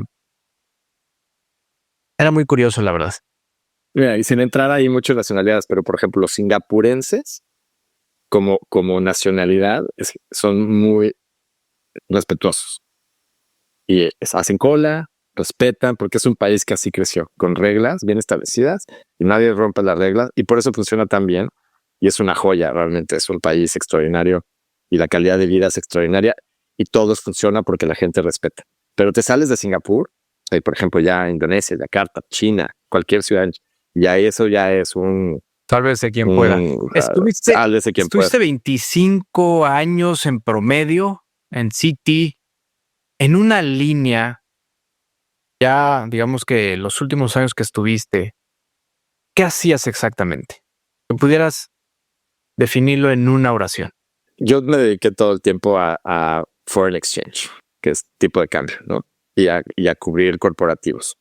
Cliente, o sea, el típico caso sería un Procter Gamble, un Pfizer, un cliente de esos grandes multinacionales que operan en 130 países y que tienen que hacer todo el tiempo operaciones de tipo de cambio para administrar riesgos, para pagar nómina, para repatriar dividendos, pagar impuestos, y lo hacen a través de un banco que les maneja las cuentas, ¿no? Entonces nosotros teníamos, o sea, Citi tiene una posición muy importante en este mercado y hacíamos eso, ¿no? Entonces yo manejaba un área de ventas grande, lo hice en Indonesia, digo, sí, en Indonesia también, pero sobre todo ya en Nueva York, cubriendo América Latina. Sales de Citi después de prácticamente un cuarto de siglo. Háblame del duelo de esa salida de Citi. Salgo oficialmente en abril, o sea, el último día de abril de 2024 fue mi último día en Citi. Y salgo a raíz de una reestructura corporativa, como las pasa todo el tiempo. Citi está en un proceso de transformación grande, se están haciendo más chiquitos, reduciendo algunos negocios y la realidad es que es parte de la vida. A mí me dolió mucho porque salgo en el mejor momento del que yo pensaba en mi carrera. Cuando mi equipo está operando a un altísimo nivel, cuando cada año estábamos rompiendo las metas. Yo particularmente, yo tenía un equipo grande, ¿no? Éramos 80 personas en total, en 17 países. Pues mucho de mi rol era manejar y coordinar, pero también de definir estrategia y ejecutar, ¿no? Muchas cosas, o sea, desde área de recursos humanos, o sea, desde contratar y pagar. Eso era un rol también complejo, pero también había mucha parte estratégica donde definíamos cómo vamos a seguir entrenando nuestro talento, cómo vamos a seguir haciendo más negocio con los clientes que ya tenemos y cómo conseguimos nuevos clientes. Todos esos partnerships que había que hacer, ¿no? Entonces eso era parte de mi día a día y lo habíamos hecho súper bien. Y especialmente ese año, o sea, 2023, digamos, fue para mí, yo creo que mi peak, ¿no? De cuando estaba más tranquilo y más contento de lo que venía. Y después de 24 años, Pablo, que también, o sea, tienes tus altos y bajas, ¿no? O sea, también te empiezas a cuestionar qué hay ahí, o sea, empiezas a leer no sé, de startups, empiezas a ver lo que está hay haciendo allá el private afuera, equity, ¿no? Exacto. En ese momento yo ya empezaba todo el mundo de blockchain, que también me interesa muchísimo. Dices, bueno, o sea, el mundo se está transformando y hay cosas bien interesantes. Entonces también empiezas a divagar un poco en qué más hay. Pero yo la realidad es que estaba muy contento con el banco, muy contento con, digamos, con mi salario. O sea, no tenía ninguna queja en términos económicos ni de crecimiento profesional particular. Es un banco que me dio tantas oportunidades, me pagó la maestría, me mandó a diferentes regiones, viajé por todo el mundo, digamos, por cuestiones de chamba. Entonces les tengo un altísimo Te he escuchado durante el respeto podcast el hecho de manejar la inteligencia emocional bajo tus propios términos como uno de tus superpoderes o como una de tus cualidades. ¿Cómo manejaste la salida de Citi desde la perspectiva de inteligencia emocional? Y se vale decir, me fue de la mierda. O sea, todo lo que yo sabía de inteligencia emocional no lo pude ocupar. Te vale también. Y no, bueno, o sea, fue una cuestión muy, muy pragmática. O sea, me dolió mucho porque creo que fue injusto. Pero al mismo tiempo, son esas cosas pasan todo el tiempo y llega un momento en las carreras de las personas que estás expuesto a eso, ¿no? Ok, a ver, pongamos el dedo en la llaga. Dolor. Ok, existe el dolor, llegó el dolor, ok. Independientemente de verlo muy pragmáticamente, ¿cómo lidiaste con ese dolor? ¿O sigues lidiando con él? ¿O encontraste una herramienta? ¿O te acercaste a alguna tendencia? ¿Encontraste algún hack? Hablaremos del tapping hoy, en este momento, más adelante. ¿Cómo lidiaste con ese dolor? Sí, yo creo que es una combinación de todos. O sea, primero, pues lidias con el dolor, pues como todos, ¿no? O sea, te rompes el brazo y pues sufres con él y no puedes dormir bien. Y yo estuve pues varias semanas como yo creo que en un estado como de zombie, ¿no? Donde realmente no sabes si es real o no. Como que todo te pasa en cámara lenta.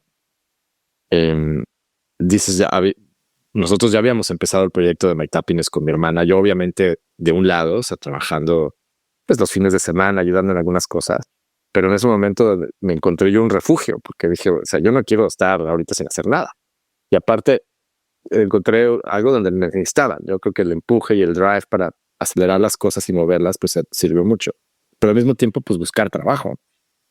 Entonces como que mi chip pasó de dolor y de grief o sea, tenemos que hacer algo, ¿no? Y tengo que encontrar, pues buscar chamba. Y yo tengo un skill set y una carrera muy valiosa que sirve, o sea, que sigue siendo monetizable en algún lugar y lo tengo que encontrar.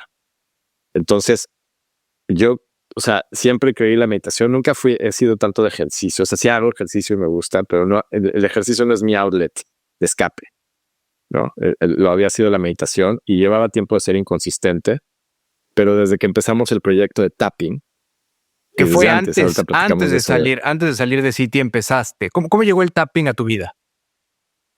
Sí, yo creo que vale la pena ahorita mencionarlo porque yo en 2021, trabajando aquí, ya estando en Nueva York, de repente hay un día que ya no me puedo levantar de la cama. O sea, simplemente no podía, o sea, no quería, sentía cero energía, cero ganas. Entonces me doy cuenta que tengo algo. Hoy, años después, o sea, creo que el diagnóstico hubiera sido burnout, ¿no? Pero a mí se sentía como entre burnout, como depresión, igual era midlife crisis, no lo sé. Y yo me cuestionaba, o sea, todo funciona muy bien en mi familia, o sea, tengo un buen trabajo, me pagan bien, mis hijas están sanas, tengo una relación padrísima. Vives en Nueva York. Cosas. Exacto, o sea, mi vida en papel era extraordinaria. Entonces, depresión, pues no, porque, ¿qué? O sea, ¿por qué me habría de deprimir? Y bueno, pero lo importante es que me sentía mal, me sentía muy mal, muy letárgico y me costaba trabajo.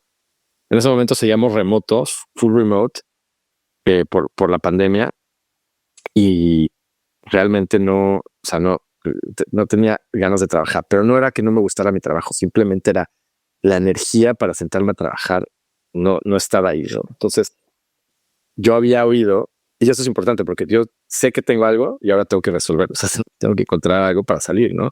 Yo siempre he creído en la meditación como una de las mejores formas de reencontrarte y de reanalizar lo que está sucediendo, pero no es fácil meditar.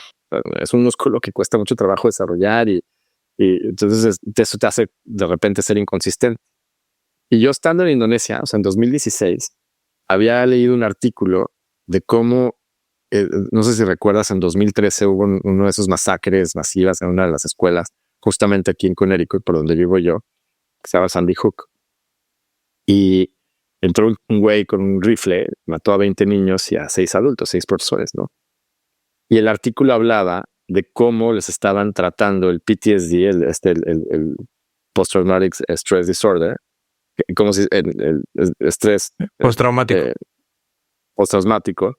a los niños de 6 años y 7 años y a los adultos con la misma técnica que se llamaba tapping. Y me llamó muchísimo la atención porque ahí no te la explicaban, o sea, digamos, no había ningún video que entendieras qué es el tapping, pero hablaban de cómo con unos ciertos golpecitos y repitiendo ciertas afirmaciones, los niños se sentían súper bien. Y lo que me llamó la atención es que la misma técnica para un niño de 6 años y para un adulto de 40. Y dije, wow, qué poderoso, ¿no? Porque entonces es una fácil de seguir.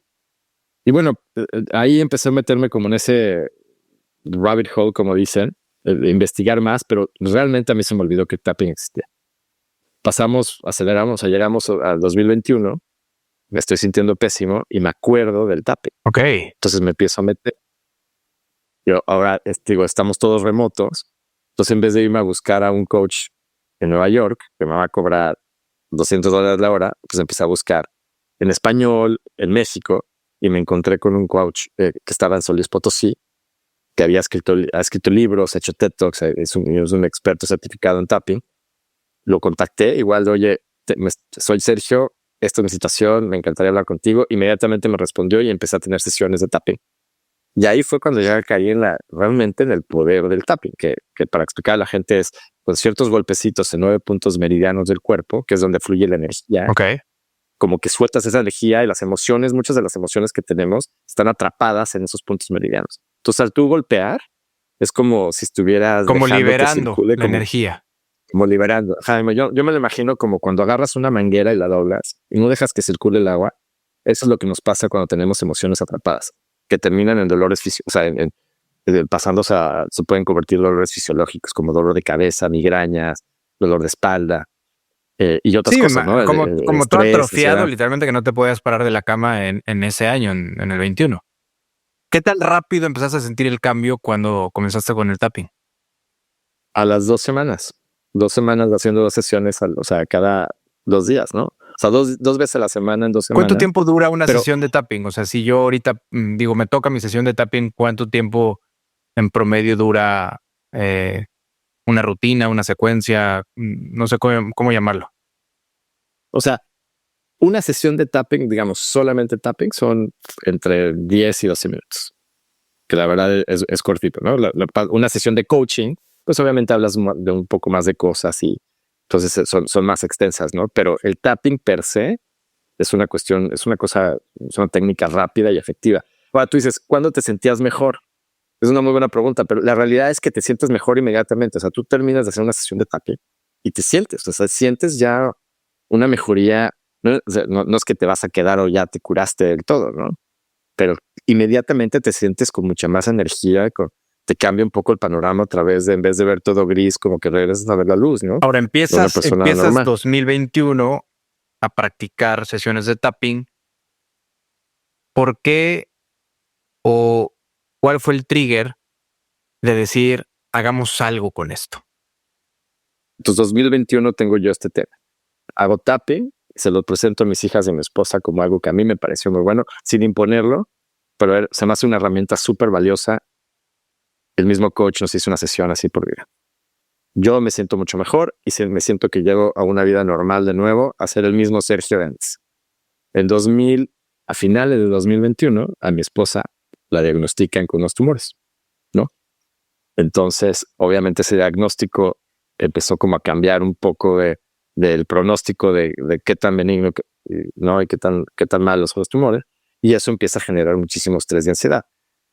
Ella terminó al final, long story short, con 3 operaciones, con 3 cirugías grandes en 18 meses. Y cada vez que se acercaba un check-up, cada vez que se acercaba una cirugía, pues su nivel de estrés, de ansiedad, de miedo, de enojo era enorme, ¿no?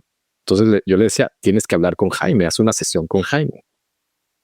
Y entonces empieza ella a ver a este coach y empieza a sentir esa mejoría inmediata emocional, ¿no? O sea, porque eso no necesariamente te va a curar, pero te empiezas, ¿cómo abordas la vida? ¿Cómo vas a abordar la consulta? ¿Cómo vas a llegar? ¿Con qué serenidad y fortaleza vas a llegar a la operación? Todo eso el tapping lo hizo, digamos, la levantaba y la ponía en un estado de fortaleza y de energía positiva impresionante. Entonces, pasa esto y yo empiezo a darme cuenta que el poder del tapping es extraordinario, ¿no? O sea, es realmente una herramienta buenísima, ¿no? Y obviamente viene con actitud y con ganas de vivir. Y constancia también. Temas de gratitud y cosas. Pero me pareció una gran herramienta. Y llega un momento donde ya no necesitas un coach. O sea, mi esposa salió bien, sus operaciones bien. Y llega un momento donde lo que quieres es tú tener continuidad, que lo haces solo, ¿no? Y ahí es cuando existen estas apps tipo Calm o Headspace, donde tú puedes perfectamente escuchar y poner una meditación que tú quieres, ¿no? Cuando tú la quieras oír, y entonces la escuchas y las practicas. Y yo al coach al mexicano, que se llama Jaime, que hoy es otro co-founder, es un socio nuestro, le dije, oye Jaime, pues recomiéndame una app de tapping en español, porque no encuentro nada, todo está en inglés. Y me dijo, no existe en Sergio. Y yo, wow, o sea, qué raro, pero digo, para mí ya estaba tan normalizado que es tan poderoso y tan bueno. O sea, entiendo que la técnica no es muy conocida, y ese yo creo que es el mayor challenge que tenemos todos ahorita desde que estamos en este mundo, que no solo MyTapping, pero todos en el mundo del tapping, que entendemos lo poderoso que es, pero que nadie lo conoce. Y se puede ver un poco raro, ¿no? Inclusive para la gente que no ha visto a alguien hacer tapping, pues ves gente haciendo pequeños golpecitos, pero nos damos cuenta que no existe. Y ahí fue cuando yo dije, wow, o sea, debería de haber algo, ¿no? Entonces ahí empecé a hacer yo un poquito de research. Pues me metí a Instagram, a TikTok, o sea, entender qué hay, ¿no? En las redes.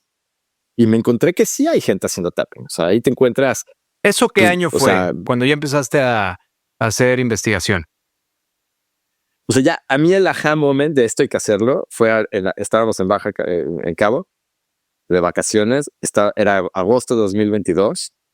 Y dice, aquí ya que estábamos bien nosotros. Yo bien ya con mi trabajo, let's do it. Y le dije a Jaime, we have to do it. Hay que hacerlo, hay que asociarnos, porque tú sabes el contenido, hay que hacer esto muy serio, de muy buena calidad, y yo ayudo a empujarlo, ¿no? Y ahí es donde entra, o sea, eso es agosto de 2022, y ahí es donde entra mi hermana, Ana Ceci, porque ella en ese momento estaba buscando qué proyecto, o sea, ya también como viendo qué iba a hacer con su vida, porque ella también trabajó en banco, y llevaba un par de años como en transición, como en un sabático, y ella pues, le encantó la idea y se montó el proyecto. Y así es como salen, digamos, los 3 co-founders, ¿no? Padrísimo. De esto, o sea. Llega el 2024, ¿no? Sales de Citi, ya tienes MyTappiness en el horno. Hoy que lo ves en retrospectiva, si pudieras levantar el teléfono y hablarle a Sergio Massa cuando tenías 20 años de edad, ¿qué le dirías? A sabiendas de que, o sea, porque ha sido más allá de MyTappiness los últimos, tengo 47. 48 cumpleaños, o sea, los últimos 28 años han sido espectaculares, ¿no? No cambiaría absolutamente nada. Yo diría, confía en ti, confía en tu capacidad, confía en tus decisiones, porque todo va a estar bien, ¿no? Y eso tiene mucho que ver todavía con la parte de banco y con las decisiones que fuimos tomando profesionalmente, que nos han ido mudando y cambiando de países, ¿no? Ahora, yo soy otro. O sea, yo a los 20 años era pensando que la vida corporativa es el camino al éxito, lo que nos enseñaron, el trabajo, el 9 to 5 y hay que, ¿no? Y el salario todo el tiempo, esa adicción que te hace el salario es real, pero yo lo viví. En mi casa no hubo ni una pizca de risk-taking. Mi papá fue funcionario público toda su vida, jamás habló del mercado de valores, se compraba una casita, real estate, o sea, eso es lo máximo que existió, ¿no? A mí me hubiera encantado tener esa educación financiera cuando tenía esa edad, porque hoy estaría en totalmente otra situación. Te cuesta, ¿no? Hoy, ¿no? Después de lo que nos cuentas y me platicas, decir, ok, quizás la vida me tiene preparado algo grande, ¿no? Me empuja a tomar el riesgo. Hoy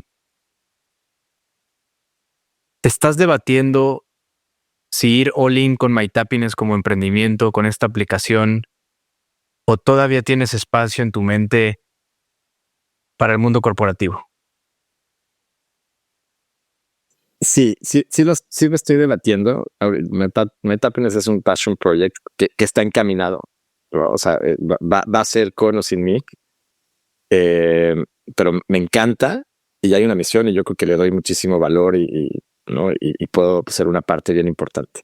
Ahora, me hago el debate porque no estoy en una situación donde puedo no recibir un sueldo, ¿no? Y desafortunadamente, pues así de eso se vive, ¿no? Y tenemos escuelas que pagar y una vida que mantener. Entonces, si llega la oportunidad correcta del mundo corporativo haciendo algo que me interese y que pague, pues lo tomaré, ¿no? O por lo menos me lo voy a cuestionar seriamente como una oportunidad, ¿no?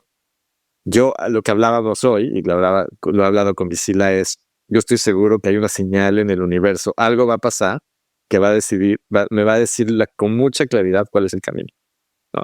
O llegará la no-brainer y lo entenderé, o pasará algo con MyTappiness donde diga, no, aquí tengo que estar porque esto va a ser exitoso y va a explotar y necesita de mí. Justo la pregunta es decir, ¿qué le dirías a tu Sergio de 20 años? Es, después de tantos años, 2 décadas y un poquito más en una sola empresa y hoy aventarte a tu edad de emprender, dices, híjole, a lo mejor lo hubiera hecho antes, ¿no? Pero a lo mejor no.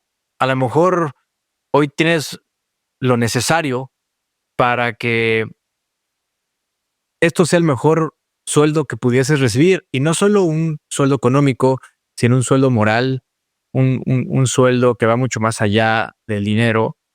Y quiero compartirte algo que muchas veces pasa en el emprendimiento, en las startups.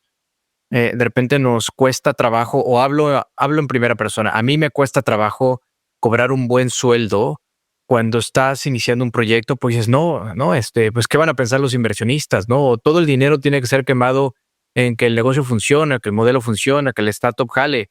A ver, pero nuestro tiempo vale y vale mucho. O sea, yo estoy convencido que incluso valemos más que dinero, pero sí se tiene que incluir en el budget, se tiene que pagar bien porque tú tienes una familia que mantener, porque tienes diferentes gastos, porque tienes un gran stack de skills, tu network, tus conocimientos y hoy con un buen modelo, con una buena conexión con inversionistas, puedes aspirar a cobrar un buen sueldo en MyTappiness. Sí lo creo, Sergio, ¿no? Como yo lo creo en mis emprendimientos, que de repente decimos, no, todavía no es momento de cobrar un sueldo. Eh, Me parece que hay mucha reflexión ahí, porque nuestro tiempo vale. ¿Y qué pasaría si le quitáramos estrés financiero a nuestras vidas y nos metiéramos de cabeza a que estos emprendimientos funcionaran?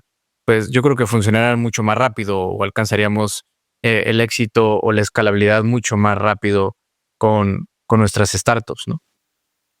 Exacto. Y mira, me encanta cómo lo pusiste, porque quitemos ese tema de la parte financiera, ¿no? O sea, si no existiera esa presión, sería obvio que yo me dedicaría 24/7 a este proyecto, porque es un proyecto que, o sea, yo me despierto con ideas. La verdad, hace tiempo no me pasaba así. O sea, hoy despierto sabiendo esto es lo que hay que hacer, esto es lo que hay que empujar, esta es la llamada que hay que tener. Y me encanta esa sensación, ¿no? Y te digo, otra cosa interesante que mencionaste, o sea, al Sergio de hace 6 años, 7 años, no sé si le interesaba emprender. No estaba, no, yo no creo que ese frijolito, o sea, ¿sabes? Esa semillita no creo que estaba ahí. Además, es mucho más reciente, ¿no? Y empiezan a cambiar las cosas. También vi un mundo, un universo que se está transformando en estos ojos y tenemos que ser parte, ¿no? O sea, desde Bitcoin y blockchain, o sea, hay mucho valor ahorita que todavía se puede hacer y no va a pasar si tienes un trabajo de tiempo completo en un corporativo. O sea, sí entiendo que hay un costo de oportunidad, pero eso a mí me empezó, yo creo que lo sentí justo llegando en 2017 acá. Antes no era un factor, ¿no? Entonces tampoco quiero ser justo conmigo porque yo no hubiera emprendido a los 20. No hubiera pasado. O sea, no hubiera pasado que yo iba, o sea, no iba a terminar actuaría y luego iba a emprender. No estaba en mi DNA, no estaba en mi cabeza, no era una cosa. Está mucho más temprano que tarde, ya lo verás, ya lo verás. Y quiero ir cerrando la conversación. Lo he disfrutado muchísimo, Sergio. Nos podemos aquí aventar toda la noche. Pero voy a aventar unas preguntas rápidas. ¿Cuál es el peor consejo que te han dado? ¿Cuál es el peor consejo que me han dado? Lo voy a tener que pensar bien porque no me viene algo a la mente. O a lo mejor el peor consejo que tú has dado, cabrón. Que luego te diste cuenta y dijiste, chin, no era por ahí. ¿Sabes que sí? Yo, la palabra que más odio realmente, también eso empezó desde mi casa, es el hubiera, ¿no? Yo crecí así, o sea, ya en edad adulto como que muchas cosas que hubiera. Y solito la maté, porque yo no creo que hay palabra más dañina y que más lastime que estar pensando en lo que hubieras hecho antes, ¿no? Porque aparte en una carrera como la mía, pues tomas muchas decisiones. O sea, salir de Singapur fue una decisión enorme. Y porque era una carrera profesional importante en Indonesia, ¿no? Pero Indonesia es otra cosa, o sea, estilo de vida no es lo mismo. Entonces, tal vez hubiera quedado en Singapur, ¿no? ¿Sabes? Y si te pones a pensar, entonces si hubieras, te quedas ahí como congelado porque no puedes moverte. Totalmente. El peor consejo, yo creo, ¿sabes qué me arrepiento? Recuerdo la historia de la maestría. Sí. No funcionó muy bien. O sea, estratégicamente fue la maestría que me abrió la puerta al rol que quería en México, que luego me llevó al rol de Singapur y esa vida. O sea, estratégicamente fue muy bien. Me arrepiento de no haber tenido un background más de negocios. Porque regreso a conectar el punto que te decía antes. Yo no me di cuenta de ser un emprendedor corporativo que me interesaba hasta hace poco, relativamente hace poco. Y si hubiera estudiado ese MBA en una universidad tipo las de ese calibre, que es la que tenías que irte para que te la pagaran, seguro hubiera empezado ese mundo de más curiosidad de private equity, de ese tipo de cosas donde ya empieza el mundo emprendedor, venture capital, como que esa caniquita a maquilar. Yo no lo tuve. Fue siempre muy matemático, muy financiero, muy y no es lo mismo business que finanzas. O sea, ¿no? Para no confundir. O sea, no es lo mismo como negocio que la parte financiera de un balance sheet o de cosas de tesorería que lo pillo hacía. Está por verse. Está por verse todavía, ¿no? Si eso llega a ser un contrapeso como un diferenciador muy importante en MyTappiness o en cualquier cosa que hagas a partir de hoy.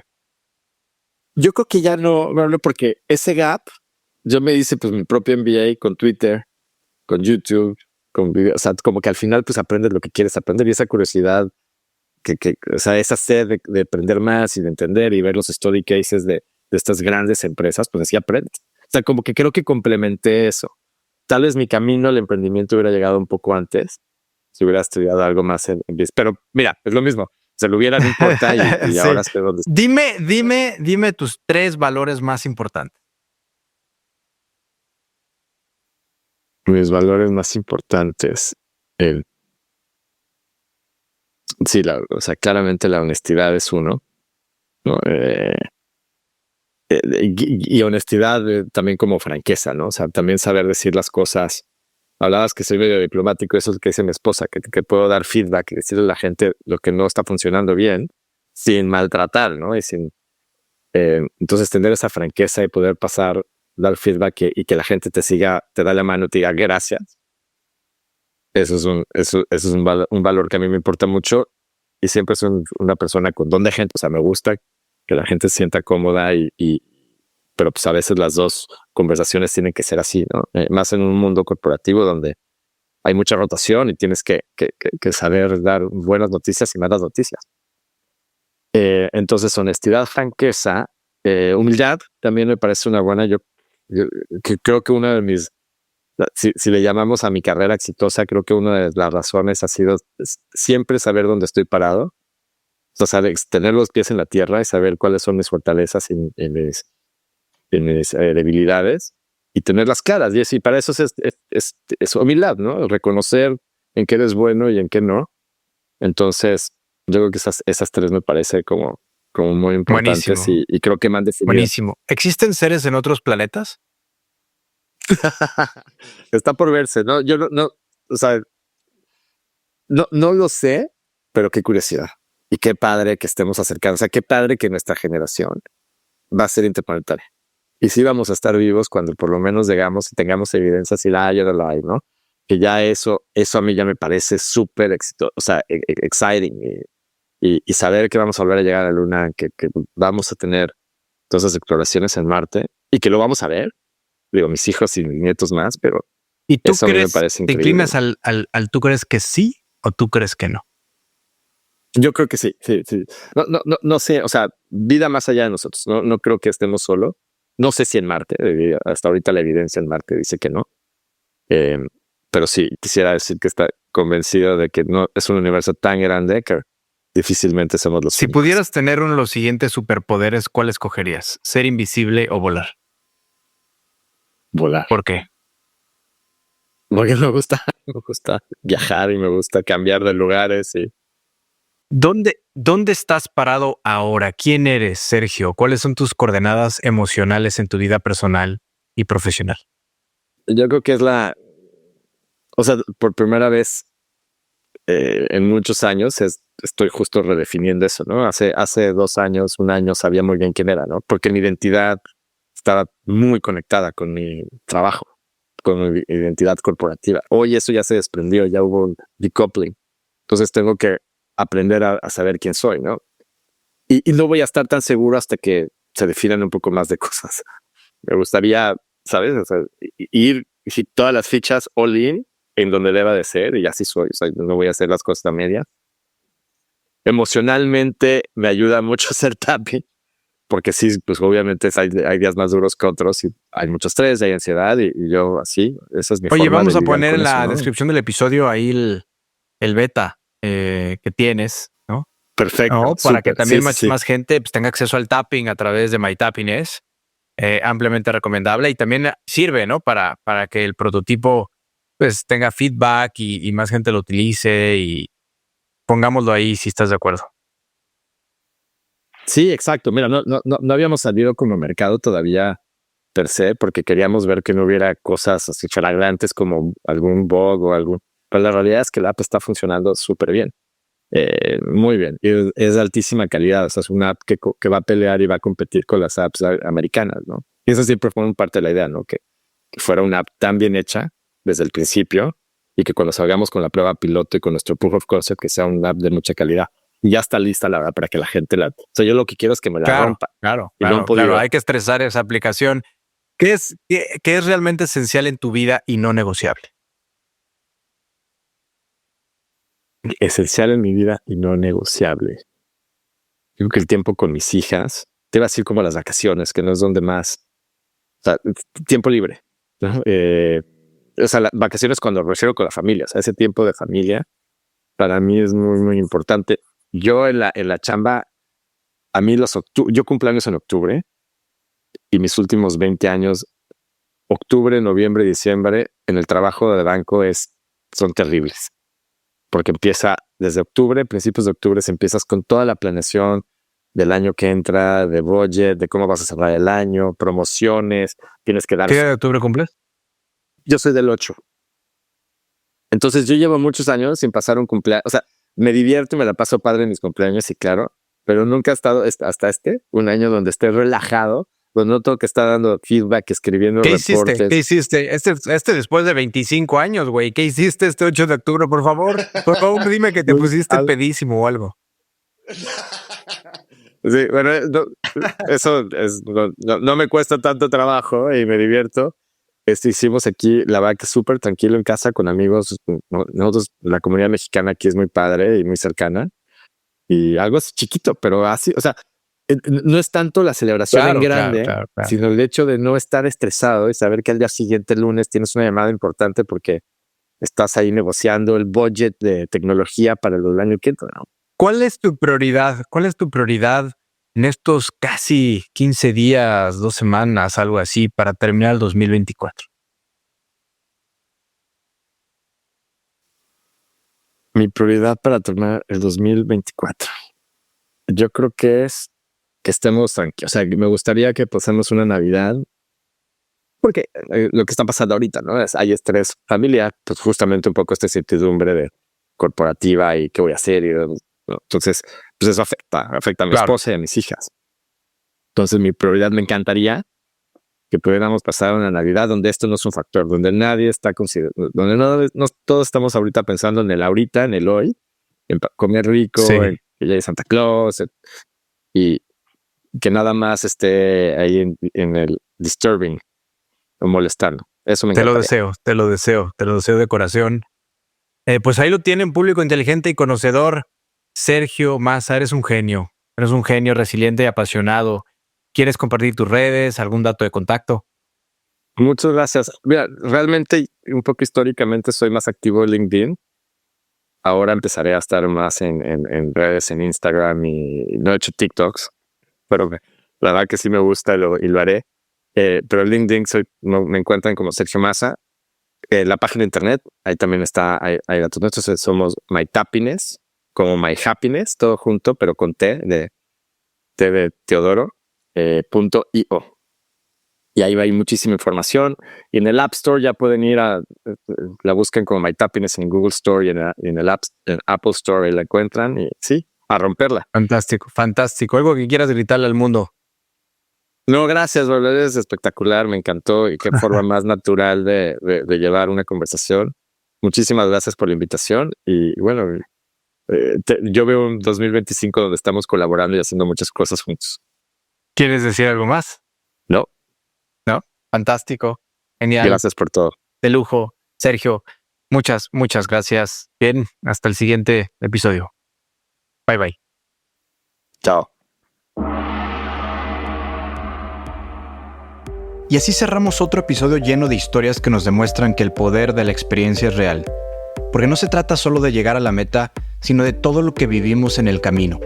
Si algo te resonó hoy, si una historia te hizo reflexionar o te inspiró, compártela y no olvides darle like, suscribirte o seguirme según donde nos escuches, para que el algoritmo haga su magia y más personas puedan acceder a estas historias.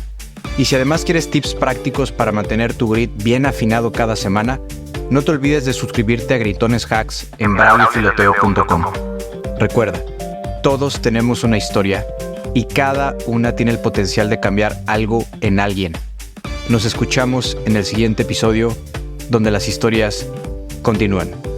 Hasta pronto.